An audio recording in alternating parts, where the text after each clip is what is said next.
Marcus Chen adjusted his tactical vest one final time as the transport shuttle descended through the purple-tinged atmosphere of Vex'tari Prime. The gravity here was lighter than Earth's, but the oxygen content was rich enough that he wouldn't need a respirator.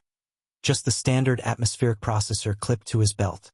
"You sure about this, human?" growled Commander Vex'tari, the 8-foot-tall, scaled Vex'tari military leader whose amber eyes held a mixture of desperation and doubt. "The Shadowmaw pack has killed 7 of our best warriors in the past lunar cycle. These aren't ordinary predators. They're intelligent, coordinated, and utterly ruthless." Marcus checked his pulse rifle's charge indicator and nodded calmly. "That's exactly why you need me, Commander.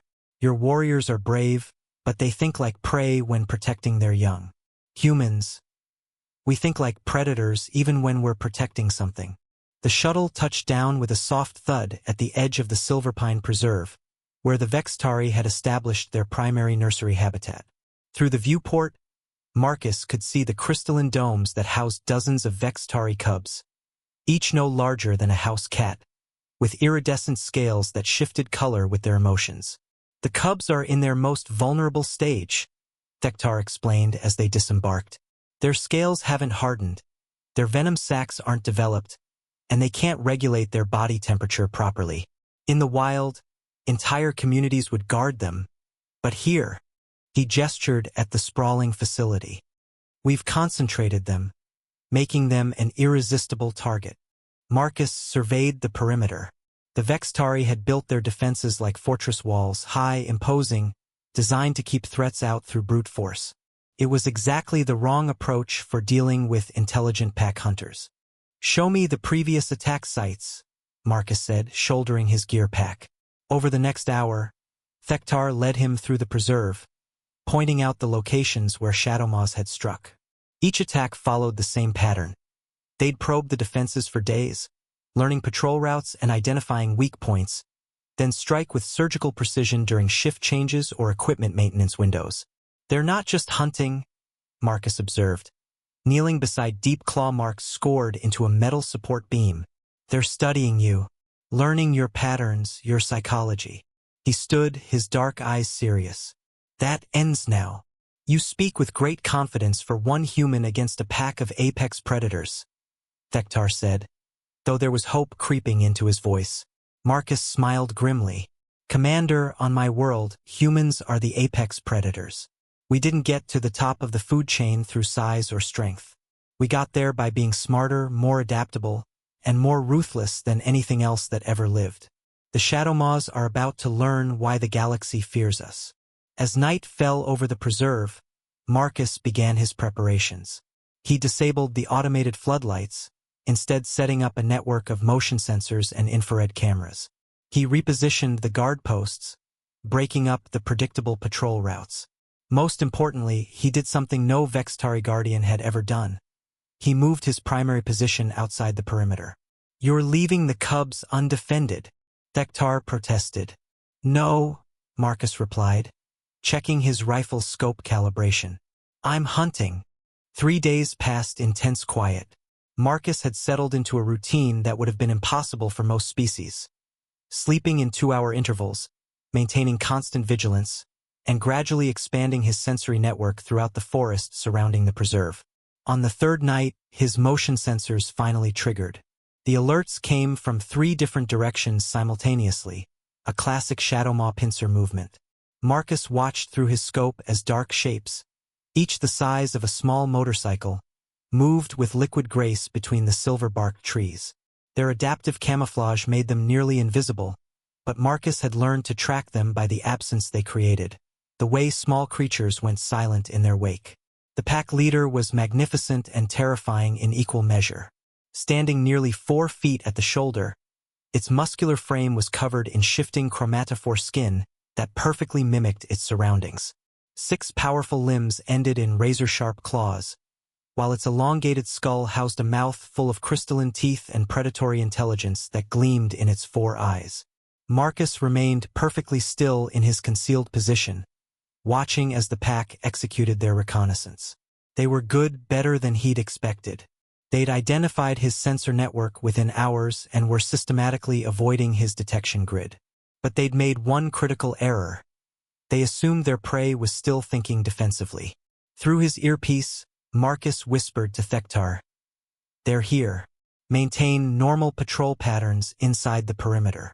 Do not, under any circumstances, come outside to help me. Human, there are 6 of them." "I'm counting 8, Marcus corrected calmly. 2 scouts flanking wide.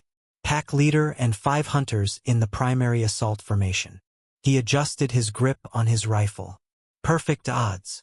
The lead Shadowmaw had stopped 30 meters from Marcus's position, its head tilted in what he recognized as confusion.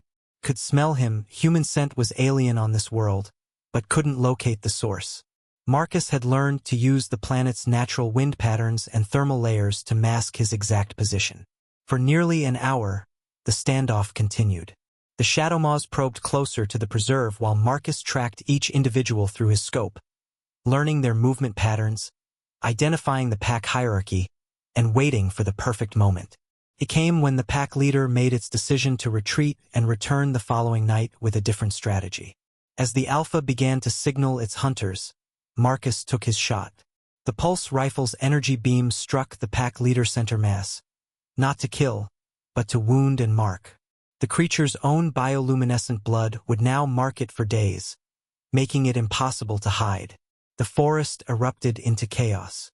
The Shadowmaws scattered in perfect coordination, using their wounded leader as a decoy while the others vanished into the undergrowth.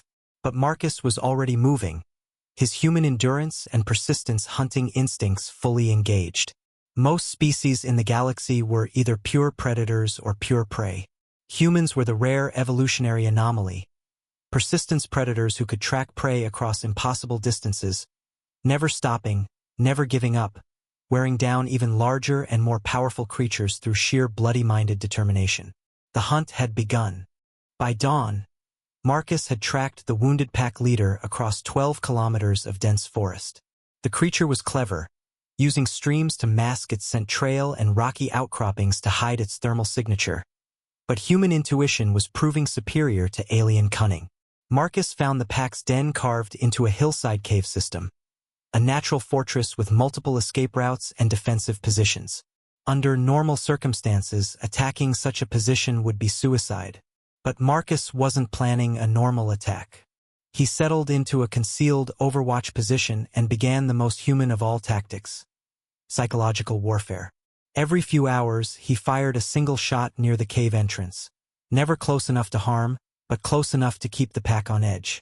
He moved his position after each shot, making it impossible for them to locate or predict his next attack. When they sent scouts to hunt him, he melted away like smoke, only to reappear hours later from an impossible angle. On the second day, the pack tried to relocate. Marcus shadowed them across the forest, picking off their rear guard with non-lethal shots that left each hunter marked with their own glowing blood. By the third day, the pack was exhausted, paranoid, and beginning to fracture under the constant pressure. Back at the preserve, Vex'tari monitored Marcus's progress with growing amazement. "He's not even trying to kill them," he reported to his superiors. "He's systematically destroying their pack cohesion through pure intimidation." The Vex'tari Military Council was skeptical. "One human cannot defeat 8 Shadowmaws." "He's not defeating them," Vex'tari replied, studying the tactical display. "He's breaking them. There's a difference." Meanwhile, Marcus had begun the final phase of his campaign. Using a combination of pheromone simulators, audio mimicry, and environmental manipulation, he started turning the pack's enhanced senses against them. False scent trails led to dead ends. Recorded Shadowmaw distress calls echoed from empty caves. Their own territorial markers were moved and altered, creating confusion about pack boundaries and hierarchies. The pack leader, already wounded and marked, began showing signs of severe stress. Its bioluminescent patches flickered erratically, a sign of neurological strain. The other hunters started avoiding it, instinctively recognizing it as compromised. On the 4th night, Marcus made his first kill. He didn't use his rifle. Instead, He employed a trap so simple and effective that it spoke to 60,000 years of human hunting evolution. A carefully prepared deadfall that crushed one of the scouts when it tried to investigate what appeared to be an easy ambush opportunity. The psychological impact on the remaining pack was immediate and devastating. They'd been outmaneuvered by what they'd assumed was clumsy alien prey. Status report. Vex'tari's voice crackled through Marcus's earpiece. 7 targets remaining, Marcus replied. His voice steady despite 4 days of minimal sleep and constant vigilance. Pack cohesion at 30% and declining. Estimated time to complete dissolution, 48 hours. And the cubs? Marcus glanced toward the preserve's distant lights. Haven't seen a single Shadowmaw within 2 kilometers of the perimeter since day 1.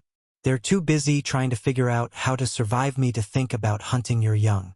The pack leader's desperation peaked on the 5th day. Wounded, marked, and abandoned by half its hunters, it made a decision that would have been unthinkable under normal circumstances. It decided to challenge the human directly. Marcus was resting in a concealed position, taking advantage of the planet's brief dawn period to clean his equipment, when his proximity alarms screamed. The Alpha had somehow circled behind him, using a route that should have been impossible for a creature of its size. The Shadowmaw burst from the undergrowth like a living shadow, its claws extended and crystalline teeth gleaming. For a moment that lasted an eternity, predator faced predator across 3 meters of forest floor. Marcus didn't reach for his rifle. Instead, he did something that shocked both the Shadowmaw and Vex'tari, who was monitoring through the tactical link. He stood up slowly, spread his arms wide, and roared. It wasn't a human battle cry or an attempt at intimidation. It was the calculated psychological dominance display of a species that had conquered its entire world. The sound echoed off the trees, primal and alien, carrying with it the weight of 1 billion years of evolutionary pressure. The Shadowmaw froze. In that moment of hesitation, Marcus moved with the fluid economy of motion that had made humans the most feared close combat species in known space. His combat knife appeared in his hand as if by magic, and he stepped forward rather than back. The blade found its mark just behind the creature's primary shoulder joint, severing tendons without causing fatal damage. The Shadowmaw collapsed, its perfect predatory grace suddenly transformed into helpless vulnerability. Now you understand, Marcus said quietly, kneeling beside the wounded Alpha. You're not the apex predator here. You never were. He could have killed it then. The pack leader lay helpless, its bioluminescent blood pooling in the forest loam. Instead, Marcus did something that would reshape the entire predator ecosystem of Vex'tari Prime. He let it live. But first, he left his mark. Using a heated blade, Marcus carefully scored 3 parallel lines across the creature's flank. Not deep enough to cause permanent damage, but visible enough to mark it forever as a survivor of an encounter with a human. The scars would glow faintly for the rest of the creature's life, a constant reminder of this day. Go, Marcus said, stepping back. Tell the others what you learned here. The pack leader struggled to its feet, its 4 eyes fixed on Marcus with something that might have been respect, or perhaps a recognition of a superior predator. It limped away into the forest, leaving behind a pack structure that would never threaten the preserve again. Within hours, the remaining Shadowmaws had scattered across the continent. Some tried to rejoin other packs, carrying with them stories of the alien hunter who fought like a demon and showed mercy like a god. Others went fully rogue, unable to function in pack structures after their worldview had been so thoroughly shattered. 2 months later, Marcus stood in the central dome of the preserve, watching dozens of Vex'tari cubs play in the afternoon sunlight. Their scales had hardened into beautiful prismatic armor, and their venom sacs were developing nicely. In a few more weeks, they'd be ready for release into the wild. The security reports are unusual, Vex'tari said, approaching with a data pad. Shadowmaw attacks across the continent have dropped by 70%. The few that do occur are described as desperate and uncoordinated. It's as if the entire species has forgotten how to hunt effectively. Marcus nodded, unsurprised. Pack predators depend on confidence and coordination. Break the psychology of one pack, and the ripple effects spread through the entire population. They're still dangerous, but they're no longer apex predators. They'll adapt, eventually, but it'll take generations. The cubs you protected have begun calling you the Scarmaker, Vex'tari added with what passed for amusement among his species. It's considered a high honor. And the adults are calling you something that roughly translates to the human who teaches nightmares to fear. Vex'tari's scaled features shifted into an expression of deep respect.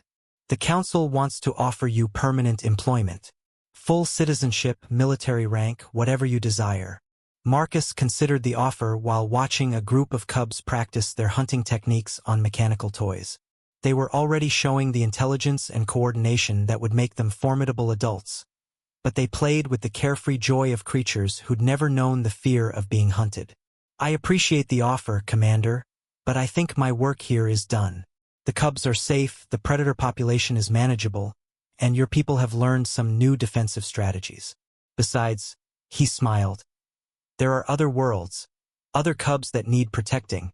As his transport lifted off that evening, Marcus looked down at the preserve one last time. The cubs were clearly visible through the transparent domes, their scales flickering in patterns that Vex'tari had told him meant gratitude and safe dreams. But the real victory wasn't visible from orbit. Scattered across the continent, in caves and dens and hunting grounds, Shadowmaws told their young stories of the alien that hunted hunters. Some stories spoke of Marcus with fear, others with respect, but all carried the same message. Humans were not prey. The story spread beyond Vex'tari Prime, carried by traders and diplomats to worlds throughout the sector. Soon, predatory species across dozens of systems began giving human-protected areas a wide berth. Not because they feared human weapons or technology, but because they feared human nature itself. 3 years later, when the Galactic Council established the first interspecies nursery station, there was never any question about who would provide security. The posting simply read, Guardian required. Humans only. Marcus Chen had proven what military theorists across the galaxy were just beginning to understand. The most dangerous predator wasn't the one with the biggest claws or the sharpest teeth. It was the one smart enough to turn the hunt into a lesson, and patient enough to teach that lesson to every threat that dared approach the innocent. The cubs he'd protected were now young adults, serving as rangers and protectors throughout the Vex'tari territories. Each bore a small ceremonial scar on their left shoulder, 3 parallel lines that glowed softly in the dark. When asked about the marking, they would simply say, "We learned from the Scarmaker that sometimes the greatest strength is knowing when not to kill." And in the deep forests of 100 worlds, predators learned to fear the scent of humanity. Not because humans were the strongest or fastest, but because they were the one species that could turn a hunt into a haunting and make even nightmares check under their beds before sleeping. The message was clear across the galaxy. You could threaten human colonies, attack human ships, or challenge human warriors. But touch something a human was protecting, especially the young and innocent, and you wouldn't just face a soldier. You'd face the accumulated rage of a species that had climbed to the top of the food chain by never, ever giving up.